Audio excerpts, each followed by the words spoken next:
Alright, so if you don't know, Yuta is probably my favorite character in JJK. I love Yuji too, but I think, actually, you know what, they kind of tie. I'm going to be honest, they kind of tie for number one. I love both of them. But I think maybe because the Yuta hype train after the recent episode, the final episode of season 2, got me acting a little different, you know what I'm saying? Whoa, pause. Not like that. I was just hyped, damn it. Seeing Yuta in anime again after JJK 0, it felt nice, bro. And I got me thinking. I'm probably wondering, why does everyone love Yuta? Let me tell you why. You know what I'm saying? Let me go over, his character a little bit.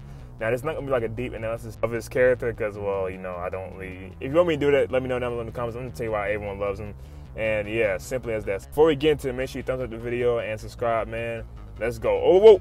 All right, so Yuta. The reason everyone loves him is because of the movie.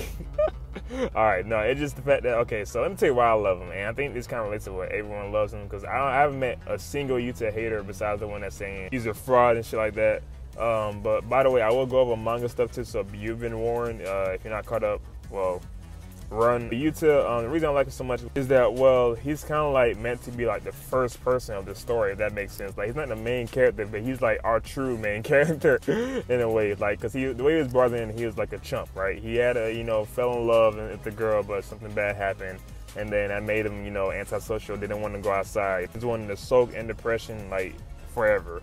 And I think the way they brought him to the story is that, well, this nigga's like hella overpowered as shit.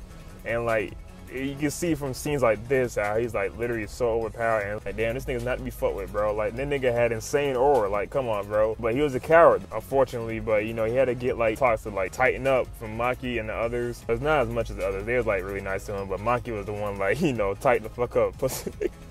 I'm paraphrasing. Gojo found potential in him because, well, his insane power, but he just didn't tap in, he didn't find it yet. Until like, the movie showed him like going on these missions and trying to save his friends.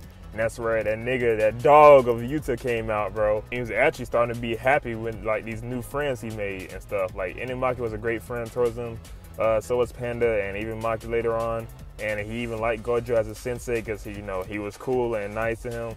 And yeah, so like it was going pretty great until who came and like, man, why did he do that to that nigga, bro? Like, so as you can tell, what Geto, or is it Kenjaku? Yeah, I think it's Kenjaku. What he did to his friends and stuff, like how Yuta saw Maki and stuff. That nigga went off. Y'all know what happened, bro. That nigga went off. 1v1, probably one of the strongest niggas from Gojo's past, and he did it with, I wouldn't say with ease, but nah, he was like, he was hanging with the nigga. It was a tough task for Kenjaku, and like, that already just screams like this nigga is actually like kind of hard and stuff. Like, man, I love how the story worked that in there. Yuta damn near killed, I think he did kill, no, he did kill Kenjaku, with his power and Rika coming to help him. So the concept of Yuta is pretty cool too.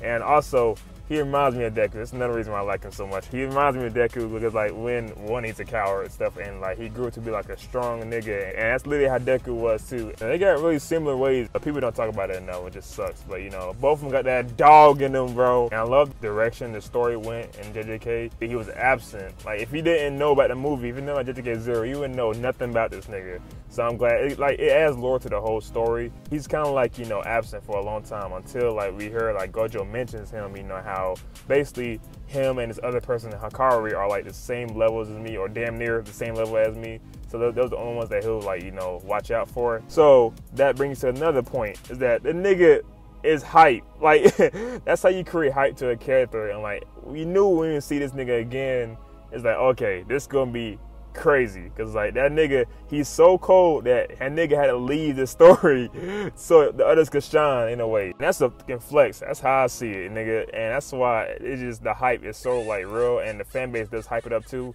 so it adds even more hype to that. And for those confused why he is brought in season 2 towards the end, which I'm so glad it can show, he said he's gonna kill Yuji Itadori. If you don't know like why he said that, well, one, Yuji or Sukuna, whoever did it, I'm pretty sure it's Sukuna, but Yuji, he know that he fucked up his friend Maki, like left him like that. And then so if you got my friend, oh, I'm gonna kill you, and off the bat he's gonna kill him, at least, or so we know. So I'm going to the manga stuff now. The whole fight with Yuji was amazing. One of my favorite fights in the whole manga.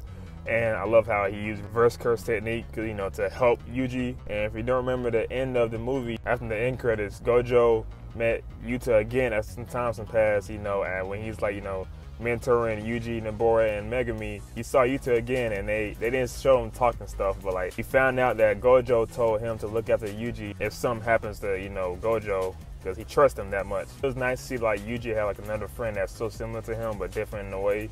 And another moment, you know, my manga niggas, now I talked about it before, Culling Games, man, when Yuta appeared, we got to see that nigga shine once again, and this time this Yuta is different. It's not the coward, the wimp Yuta we saw in the movie in the beginning. Nah, sometimes it passed, bro. Things changed. That nigga went to Africa, came back, you know. He know that he's that nigga and no one get in his way. And also another thing too, his powers are cool. Like probably one of the best powers in JJK. It's amazing to see because, well, he could just copy other niggas' curse techniques and use them against you. Holy shit, that's amazing. And when that nigga's in that game, oh, best believe I probably will get it just because of him. Y'all know that triple domain expansion. Oh my God, that fight was amazing. And Yuta handled that fight so well. And last but not least, I gotta say this. If y'all manga niggas know, I know this gonna turn out in the end to get back to the whole story with them, but Yuta literally chopped Geto head off. Now, I don't know what's going to happen after that, but that nigga, bro, we waited so long to see him do something, bro, after that fight. And he did, bro. That nigga, bro, that shit was so hype. Come on, Yuta. He's just that good, bro. Now, Gage, if you're listening, if you kill King Yuta, I will drop the manga. I'm not even bullshitting, bro. Bro, my heart would just sink, bro. Oh my God. But yeah, that's why Yuta is so goated. He has hype, a very goated and unique power. Character design is simple but cool, developed in a good way. Potential was through the roof and he met that potential and exceeding that. And simply to say, that nigga Yuta is him. And if y'all feel like another way, like if y'all got some more things y'all want to add to this, comment down below in the comments. But yeah, that's why I love Yuta and that's why everyone loves Yuta. Except for the haters, because, you know, hey, you know how the saying goes, if you got no haters, you ain't popping, nigga. Oh, all right.